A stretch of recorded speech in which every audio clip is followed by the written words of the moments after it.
This programme was made with the support of the Broadcasting Authority of Ireland.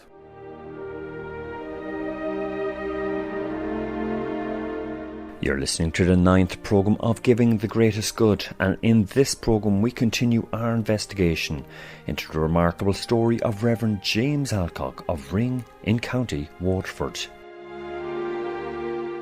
Reverend Alcock was a human being first. He saw the similarity between himself and the Ring fishermen rather than the differences. By inviting the Society of Friends, he ensured the survival of the Ring population really through the famine. If you go to Ring now, it's a vibrant community, but all to do with Alcock and the collaboration with Strangman. James Alcock, he was doing the work on the ground. What Reverend Alcock did was he managed the situation. He helped people all his life while he was here, and he was never forgotten for it. He was a trusted agent. He never enforced his religion on anyone, didn't make any difference to him. He helped a lot to alleviate the poverty in the village of Ballinagowel. He looked for no publicity, he looked for no money, man of charity. I'm full of admiration for him in the work that he did. Humanitarian that cared more about people to live than they did about religion. Only for him, the whole peninsula and headland of Ring would be totally wiped out.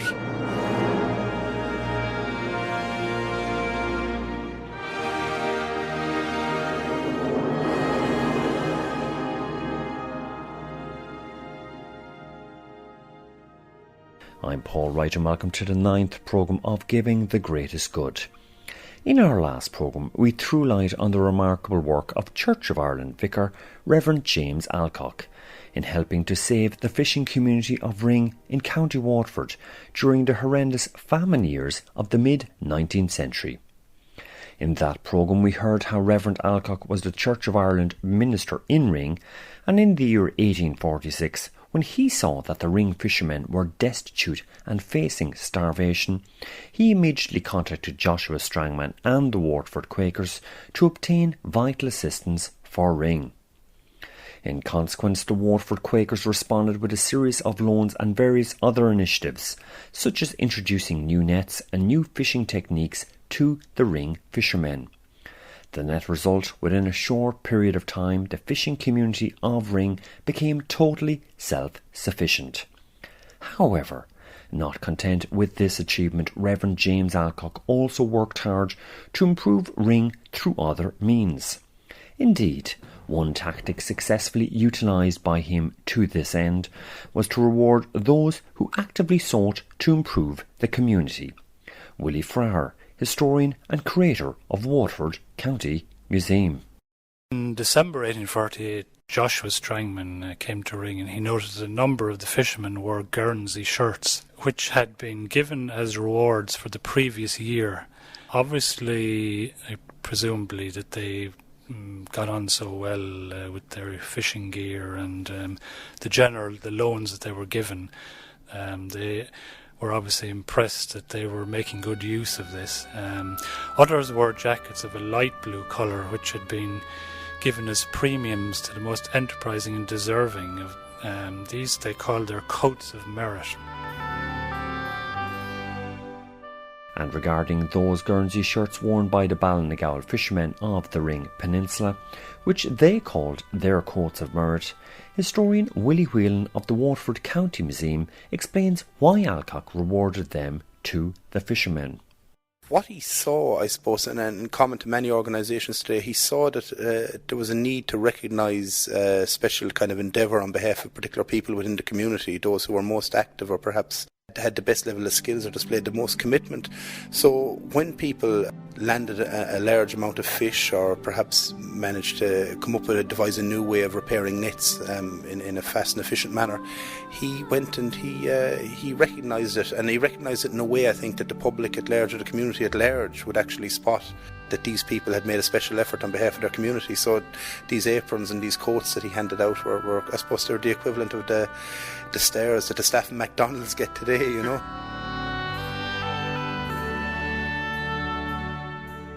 So why did the joint endeavour between Alcock, Strangeman and the Waterford Quakers to assist the Ring community succeed so well? County Waterford historian Joan Johnson offers one reason why. The key to it, and I'm reading transactions, the record, the Quaker record, for throughout the whole of Ireland that they wrote down, they do comment to say that the important criteria for this is to have a trusted agent on the ground that can manage the system. And certainly Alcock was that there. What I found most impressive about Reverend Alcock, and I think the reason why he influenced Ring so much, was he appeared to be a very good manager of men and people. Historian Willie Whelan. His approach to the problems that confronted him during the famine seemed to be a very, what I was supposed to call a modern approach, in the sense that he attempted to kind of manage the entire problem, as opposed to just the specifics of them being hungry. So as well as providing them with nets and equipment and tools in order to fish, he also provided them with tuition and instruction. He looked after the motivational aspects of it. He organised competitions for the people who were best able to fish the most, or perhaps repaired the craft or the nets the best.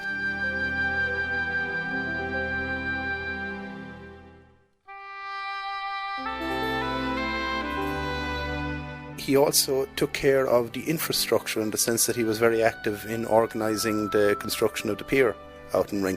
So, in a sense, I think the approach he took was one that would not be 100 miles away from what Goal or Concern would do today in the Third World if they were working.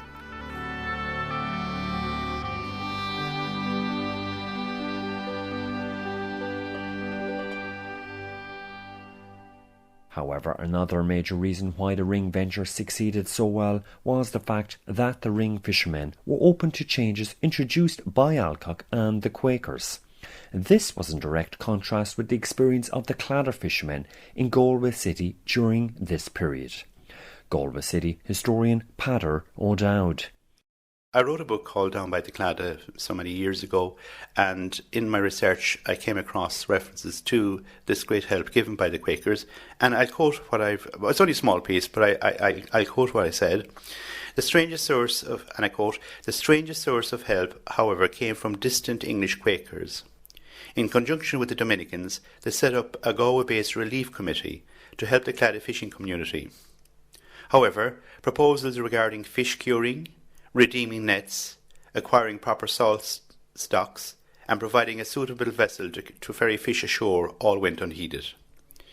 Even the possibility of bringing fishermen from England to give instructions in modern fishing techniques, which of course was trawling, foundered on the fishermen's refusal to change." So you have that they were set in their ways, because their ways actually goes back to Celtic times.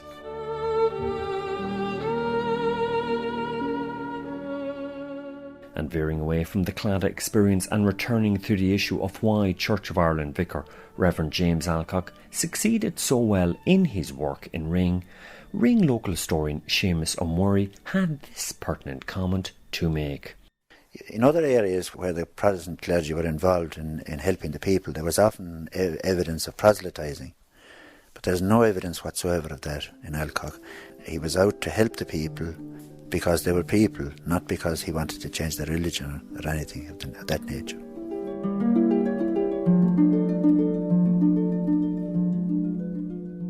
When he came here, he's very happy. I don't know, he fell in love with the people of Ring and of Ballinagall in particular, I'd say, you know. Ring local historian Nicholas O'Griefa. Because he came down every day there, like, and he used to come down for his dinner to Anthony's. They were the landlords stuck up there by the chapel, you see. But even they were Catholic landlords now, and he stayed with the Catholic landlord in Seaview as well, Henry F. Fitzgerald. But so kind of he was living right in the thick of it. I mean, there was very few members of his own religion in the neighbourhood, so to speak.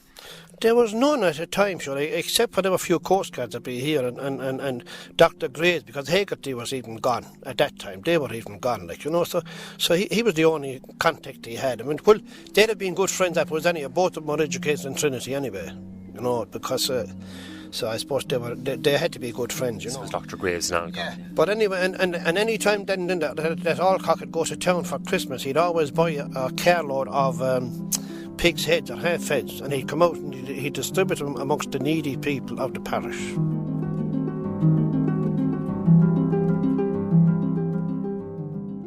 And and he was never gone any place without his pockets full of sweets for the local youngsters. And as well as that, he was very generous to give them money. And there's a story told one day that he was at his dinner above at Anthony's, and this young fella came in for skim milk for his mother to bake a cake, and his face was all black. He wasn't washed at all. And Alcock said to me, he said, "I'll give you a penny," he said, "if you go down to the river and wash your face."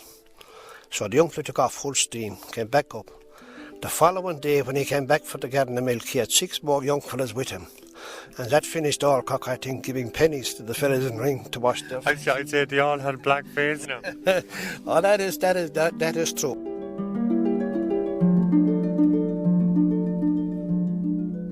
He always dressed. I mean, any fella here get a new suit years ago, they'd always say how Dowd a good Alcock, you see, that you looked like him, because he dressed immaculate the whole time. And that was one thing about him. I was always hear him saying that about him. This would have been in your youth now, Nicholas. This would have been a common parlance, like back in the days of yore. Sure, my father would have known. He'd been 9 or 10 when Alcock died, like.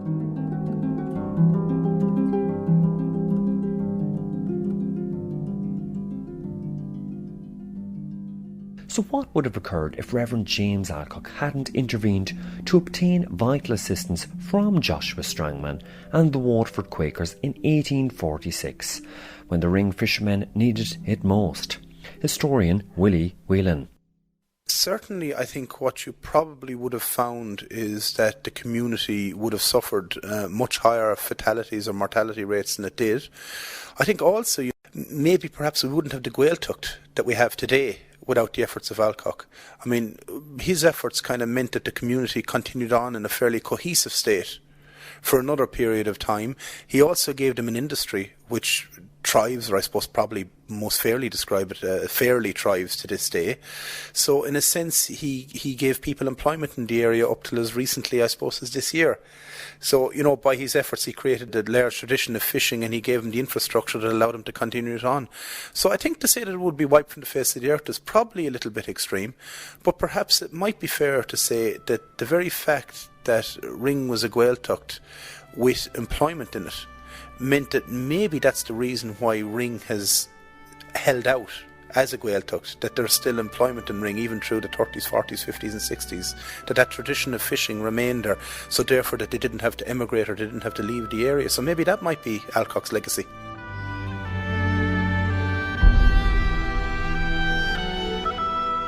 Well, I'd say designated to be chef, definitely the Waterford. Sure, before Alcock organised the Quakers to give money for the fishing license, but weren't they nearly gone anyway? Weren't they on top of the cliffs looking out at the sea, and they had no boats, they had no nets. They had the boats okay, but some of them had their boats actually burned.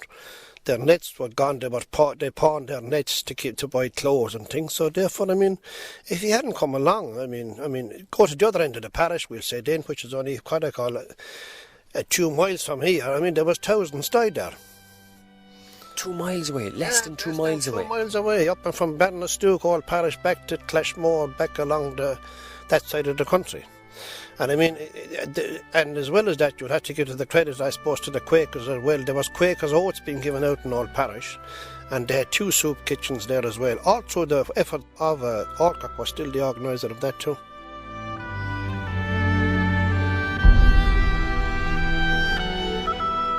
By inviting the Society of Friends, he ensured the survival of the Ring population really through the famine, and enabled them to prosper after that period and develop the fishing industry.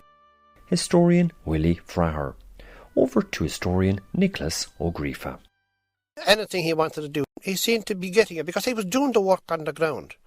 Well, he was a good organiser. Let anyone say what they like about him. I mean, he done all the writings to the Board of Fisheries, and he done the reports on the fishing here. He ordered all their nets and their hemp and all from Waterford. I mean, there's evidence to prove that, let us say, have written. And so, I mean, what more could you say a man like that, a humanitarian, I suppose, that cared more about people to live than they did about religion?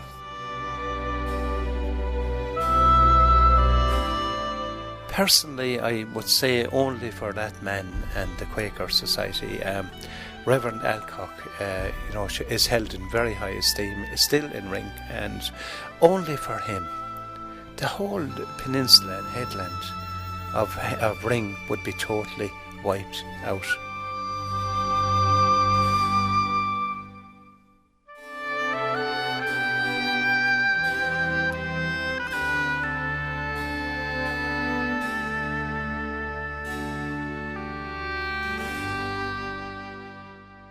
So why did the Protestant Reverend James Alcock do so much to help his Catholic neighbours in Ring, especially during the horrendous famine years? Willie Whelan. What you find, I think, with most of what we'll term the heroes of history is, what marks them out most, I think, is their essential humanity. That Reverend Alcock was a human being first, and after that, everything else came. And I think that's common among, I think, all heroes. He saw the similarity between himself and the Ring fishermen rather than the differences. Yet Alcock all was not gone to wail of death and famine's song, to countless victims unable to cope. They were the few warriors of hope. And what lesson, if any, do we have to learn from the story of how Reverend James Alcock and the Waterford Quakers helped to save Ring? Joan Johnson. And I think it's something that we could take cognizance of for today, that really people who are destitute only need a certain leg up, a little bit, because the fishermen in Ring, as in all the people around, were so badly off. But it only took a small amount of help to get them up and running again. And that happened in other areas as well. They were the few, this is their song, who gave their all to right or wrong, that future generations might know about those who cared for Erin's woe. Well, I suppose for me, I think the big lesson that we have to learn is that this wasn't so long ago. I think we were on our uppers as a nation, and an awful lot of people helped us, and I think that really it would be very important that as a people that we remember that there are people in the world today that we can be Reverend Alcock if we wish to be, that we can go out and we can help people, and we should see parallels within what Reverend Alcock did and what we can do, I think, in our own lives. Maybe that's probably the biggest lesson I think you could learn. Historian Willie Whelan. And Ring local historian Nicholas O'Griefa once again shares his views. He wasn't a man for glory. He kept them he kept everything level-headed. He looked for no publicity. He looked for no money. And I suppose after that, what could you say about him? A man of charity. He helped people all his life while he was here, and he was never forgotten for it. I think the inscription on a stone tells everything about James Alcock. Be not afraid to proclaim their deeds, the brave few answered others' needs. The countless victims unable to cope, they were the few warriors of hope.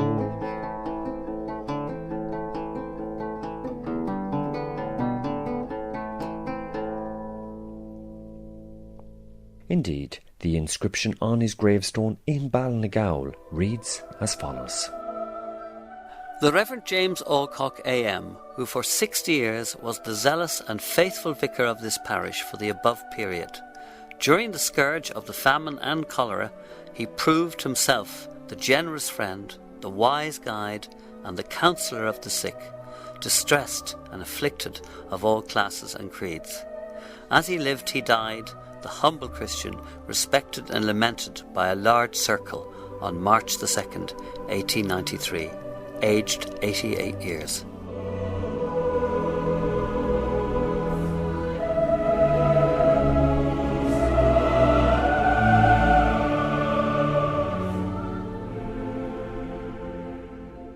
And so we come to the end of our journey of discovery into the remarkable story of Reverend James Alcock, and how, with assistance from Waterford Quakers during the grim famine years, he helped to save the fishing community of Ring. Now, over the last 9 programmes in this larger Giving the Greatest Good series, we've investigated various famine relief efforts initiated during the mid-1840s to try alleviate suffering caused by Ireland's Great Hunger. Whether it be the heroic work of Joseph Bewley, Jonathan Pym and their selfless colleagues on the Quakers' Dublin-based Central Relief Committee, or individual efforts such as Quaker businessman Joseph Beale from Mountmellick, or James and Mary Ellis in Letterfrack, County Galway, who helped stave off hunger and destitution for locals in their respective communities. Or the selfless work of James Alcock and the Waterford Quakers dealt with in this programme. None of these people, either Joseph Bewley, Joseph Beale, the Ellises, Reverend James Alcock and the many, many more unsung heroes and heroines in this narrative, were forced or compelled by law or society to do what they did. Yet, by their actions, they gave the greatest amount of good to thousands of others who lived in dire straits. The greatest good, the greatest gift, that of life itself. The £200,000 worth of Quaker relief seems small in comparison with £390,000 handled by the British Relief Association and about £10 million from the government. But it must not be forgotten how small the Society of Friends was in relation to the population as a whole. The efforts put in by this small band of workers left its impression on the Irish mind, due to the wide range of relief offered and the even hand with which it was distributed. It is a mark of the ultimate success of the operations that the Quaker relief work is still remembered all over Ireland today.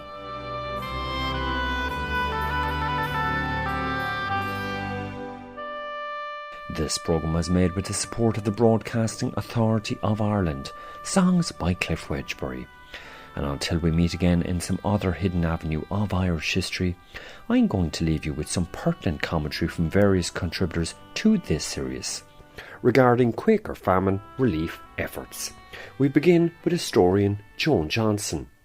They did their best. A small group, about 3,000 of them, wanting to reach out to their neighbours and do the very best they could for it in all the different levels, from immediate soup kitchens to the long-term projects that they wanted to do.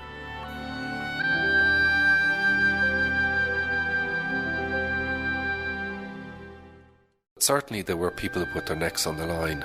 If they hadn't done that work, thousands more would have died. They certainly were determined people, and I suppose in their own quiet way they were heroes. They would certainly not like me to hear me putting it that way.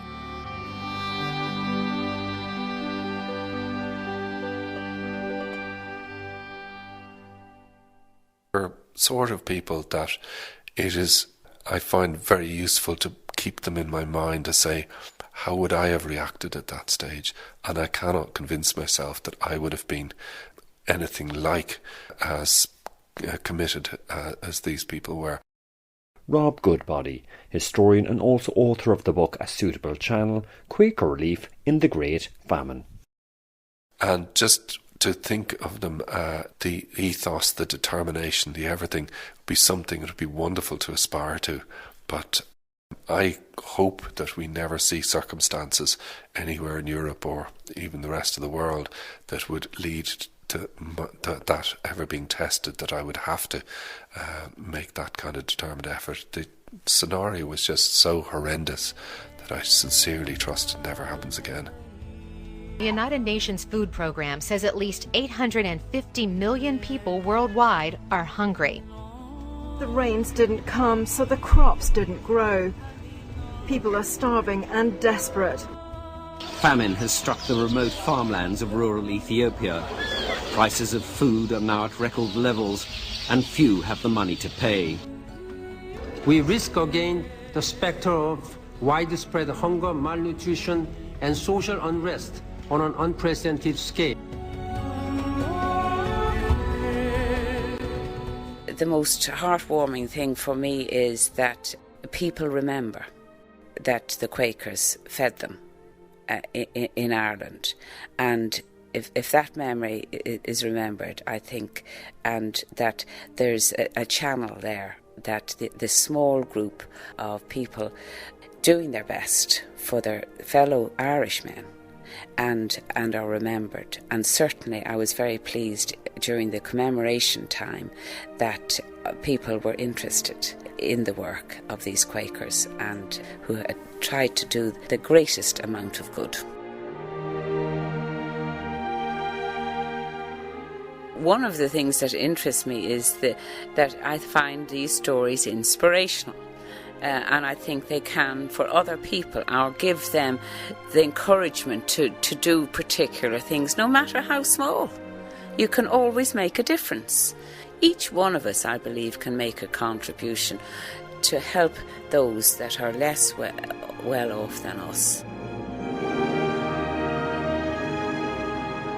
What response that the Irish have now to other famine relief in contemporary terms all around the world, the Irish people can identify with the famine that they had 150 years ago.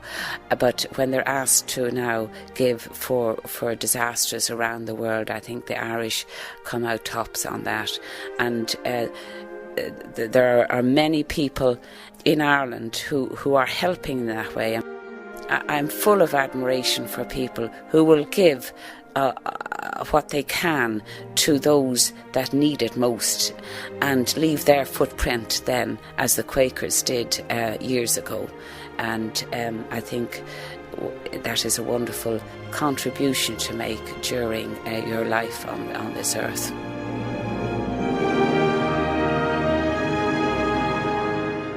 The inspiration that they gave to later people who came on after them, that inspiration has got to have been a positive thing. They knew something had to be done, and they did it in a practical way. Certainly there were people who put their necks on the line. It was a horrific time in Ireland. It was very, very sad. These people were really put their money where their hearts were. They certainly were determined people, and I suppose in their own quiet way they were heroes. If they hadn't done that work, thousands more would have died. There must have been significant numbers of people who didn't die because of what they did. They tried to do the greatest amount of good.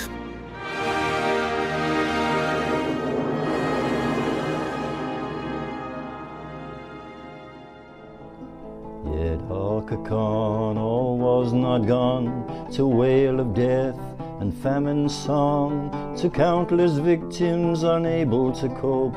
They were the few warriors of hope, whose goodness came like a velvet breeze, helping the poor on their knees. Their exploits came to help and bless so many lives lived in distress. Be not afraid to proclaim their deeds, those brave few souls answering needs. I sing of the Quaker Relief Committee, known to most as the CRC. They were the few, this is their song, who gave their all to right a wrong, that future generations might know about those who cared for Erin's woe. Yes, I sing of them who strove to save countless innocents from the grave. Soup kitchens, clothing, agri-relief, they gave so much to ease the grief. They were the few, this is their song, who gave their all to right a wrong, that future generations might know about those who cared for Erin's woe.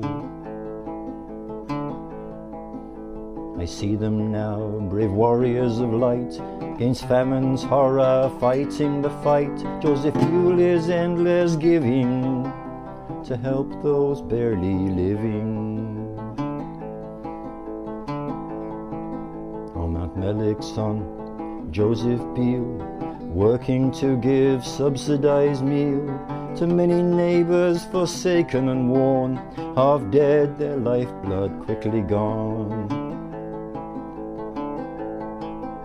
Emboldened by Aaron's grievous mind, the Ellises from Bradford came on the scene. Working hard from 49, they gave schools jobs and something fine.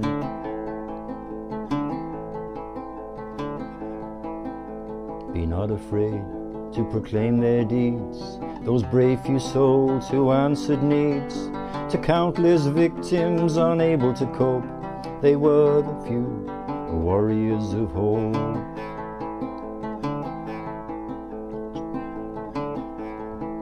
Jacob Harvey's love for man shone bright. He too paid the ultimate price, helping Irish in New York. He died from overwork that others survived. Be not afraid to proclaim their deeds, the brave few who answered others' needs. The countless victims unable to cope, they were the warriors of hope.